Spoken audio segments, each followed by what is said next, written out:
I've posted a bit here and there on YouTube, but I've been doing majority of posting on TikTok for like the past 3 years, and I would say my TikTok has really taken flight like past year and a half or so.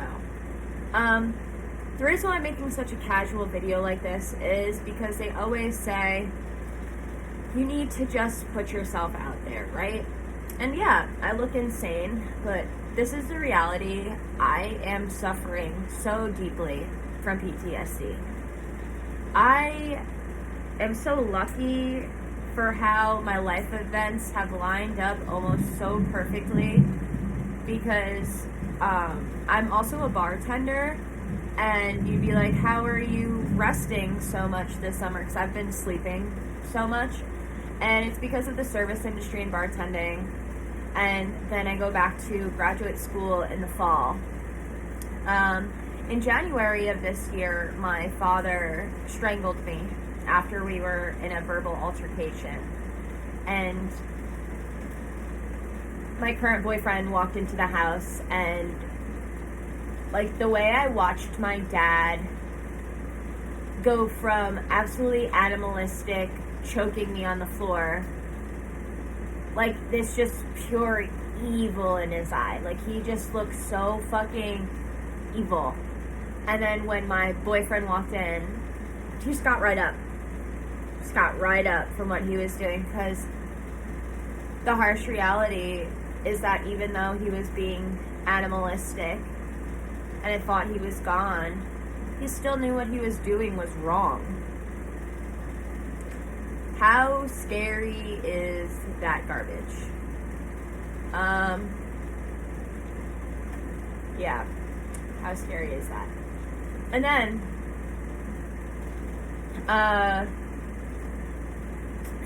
sorry. You're gonna have to bear with me. This isn't like TikTok where I'll like edit clips and stuff and then put it together to sway to like low attention spans as mine. Like, I'm just gonna have to, this is my thing I'm just gonna try to do on YouTube, is like talk a little bit each day or each week about how I'm feeling with PTSD, so I could see my progress. But I'm at the point of my healing journey and my deep sadness where if it at least helps one person not feel crazy, like there's something wrong with them, then I've done my job. Because although I survived all of the violence that I endured, the worst part was knowing that they stole a piece of my soul for the time being, because you just learn to not trust yourself. It's like learned helplessness, and abusive people are quite literally feels like descendants of Satan. Going back to my dad and why I kind of felt like he was a bit satanic and it felt like there was like some evil energy in him.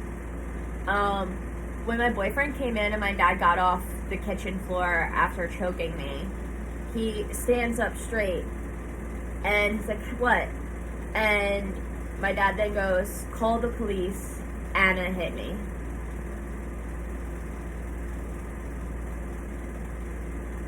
As I was laying on the floor. So I get up, and out of pure adrenaline, we just leave, and I get into the car, and I drive my ass to the station, and I called my mother, and I was pleading with her that I had just been strangled. Like, my parents are the most delusional people, and the saddest people I've ever met. And I've given them so much leeway, and I've given them so much slack because they both worked blue-collar jobs in New York. But now I know they're just very traumatized, broken people who, instead of sitting and dealing with that pain and that uncomfortableness, and now the older I get to realize I think it's shame that shackles us more to depression than anything. Like, shame keeps you up at night. Shame is the first thing that I can think about in the morning sometimes.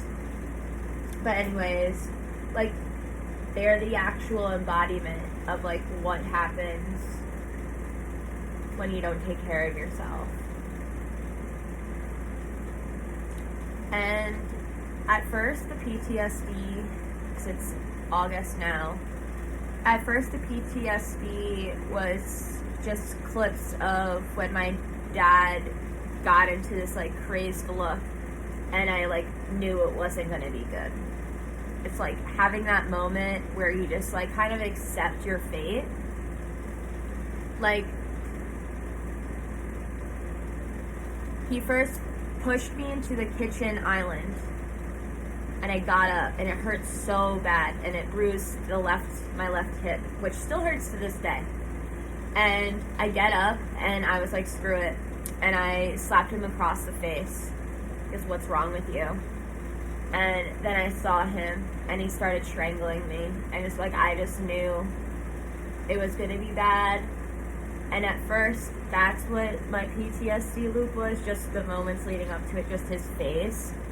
Because I like refused to look at him while he was strangling me. I was like looking, I don't even know what I was looking at. It kind of felt like an out-of-body experience. And I was just screaming help on the top of my lungs, like so loud. Like, because he was choking me like this. So I had cuts on the back of my ear, so it was like a tile floor. And I knew that he was trying to cut off my airway. So I think what happened was, as he took his right hand, so if his right hand's coming this way, my right hand was trying to kind of gnaw it off, and then my other hand, no, actually, I think my left hand was trying to take it off because my other hand was pinned behind my back. And my father is a retired NYPD narcotics detective, and he knows better. For so long, he would act like stupid around me and my mother, like incompetence with like emotional situations, and like act like he just didn't know. No, like I am the daughter of an evil individual who got bullied when he was younger and decided to take it out on everyone else. So you think that would be the PTSD thing that sticks with me. But no. 2 years ago, I went on a date with a guy that I met at New York Fashion Week event. It was some stupid wannabe event. It wasn't even real. But whenever I went clubbing in New York City, I got to drink for free. Like anyone who knows, you're a hot woman in New York City and you want to go to a club, you're getting in for free, you're drinking for free. Like, it's crazy to me that people pay like $400. Like, I've been to most of the clubs in New York City. I've had my fair share. And I've seen a lot of shit. But this is the only time this really happened to me. I did get assaulted. And for some reason, that is the memory that's sticking with me. Very, very heavily for like the past month now. Like every time I wake up, it's like this little voice in the back of my head. Even when I'm enjoying stuff with people, it feels like I have a split personality when I'm in like social situations. Because on the outside, I'm really like listening and I'm really loving it, and then it's almost as if I feel guilty for being happy because I remember the feeling of being violated again. And then it's just the perpetuation of being sexualized my whole life. That's really hard. And the worst part is, people would just tell me growing up, well, you're a woman, this is what you're supposed to deal with, you know, like, you're so lucky, you're so privileged, you have all this stuff, because I was such a hard worker, because of the way that I looked growing up. That didn't give me merit or autonomy, and I've had men treat me so awfully, and people that I don't want to associate myself with, like, the jealousy that men have exuded towards me is so disgusting. Like, men literally fucking disgust me in many ways, and yet I'm very good at being friends with them too. Like, I have a lot of people that if I called up and I'm like, yo, what's going on, can you like help me with this, they would help me. I have a very supportive boyfriend, helps me a lot, and he got me out of a lot of shit. guess I'm making this video today because I don't want to feel this way anymore. I don't want to feel this way anymore. It feels like I failed my younger self. It feels like I did know better, and I got assaulted even when I did know better because I was so afraid to like run away. Like, I hate that I froze up. Like, I hate that I did. And I hate the way that people used to perceive me. I feel like I've lived many lives, many identities. It's just really, really exhausting. So, yeah. Girls were fed a lie. Like, a lie. And I see how women are so jealous of, like, younger women. I used to never understand it, and it would get me so fucking mad. It still gets me mad. I think it's annoying. But, like, I can understand how that perspective can be formed. Like, growing up, you could, like, feel the blatant jealousy that, like, older women would have towards their daughters, or, like, their daughters' friends in my hometown. Like, it was, like, this pugnant vibe that you could just read. And I used to not understand it, but I think it's shame now. I think it's shame. I think it's shame that shackles women and makes us more alike than different. And that women were fed this lie in order to hate each other and then isolate, because women in numbers are very strong. We're very emotionally intelligent, emotionally capable. And the patriarchy was created in the 1700s in America to make sure that women did not have power and that we were property, regardless if we knew it or not. And it sucks, because I thought I used to think I was so much better than that growing up, because I felt like I was so ahead of the curve, because I was so obsessed in school, and I read all these awful things that happened to women. I specialized in genocide studies when I studied political science in undergrad. Yes, I studied genocides. Yeah, really normal stuff. I did Model United Nations since I was 14, and I won national conferences. I won Best Delegate at the University of Delaware for the Social and Humanitarian Committee, I want to say, and I represented Italy. And I've always kind of researched really dark stuff, and my mom would show me a lot of dark media growing up. She has a lot of issues. That's like, could be a whole other video, a whole other PTSD. It feels like people treated me with their most raw emotions for so long that I just like learned to accept it, and I had no idea what boundaries were. And like, it's not that I didn't want to set boundaries, like I just thought that I would be hurt if I didn't set boundaries with certain people, because I was always so afraid of being hit or like having one of my resources cut off from me. Like, I feel like I was a prison in my own home, and they did a great job of making it look like it was great from the outside. And each and every day, although it gets really hard to be thinking about this stuff, I think it's really important, because this is probably how it was my entire life, and I was the one who was making it better for me. And that's a positive thing to look at. And I wish I didn't feel like I failed my younger self. Like, no one wants to be assaulted, and I feel like I've been put in bad situations with men too, because I've like wanted to be spiteful, and that was my toxic trait, and I would like have fun like arguing with them and like making them feel stupid, which was just wrong. Also, it was a waste of time. Like, I feel like I treated them like case studies.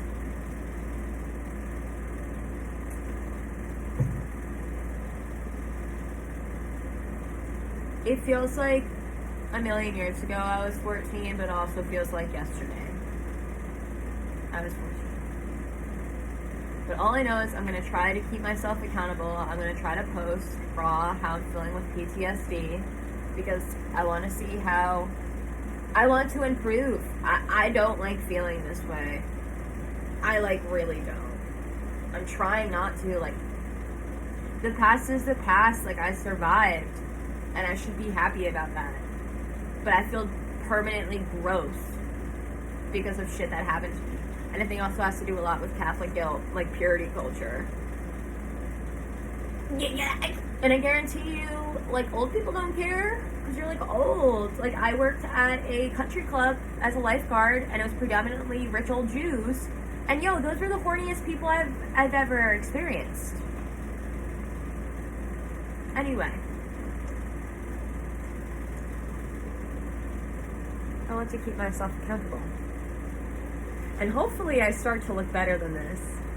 And me and my boyfriend are supposed to get food tonight. So, and luckily it stopped raining bad, which is good. I always like looking out this window.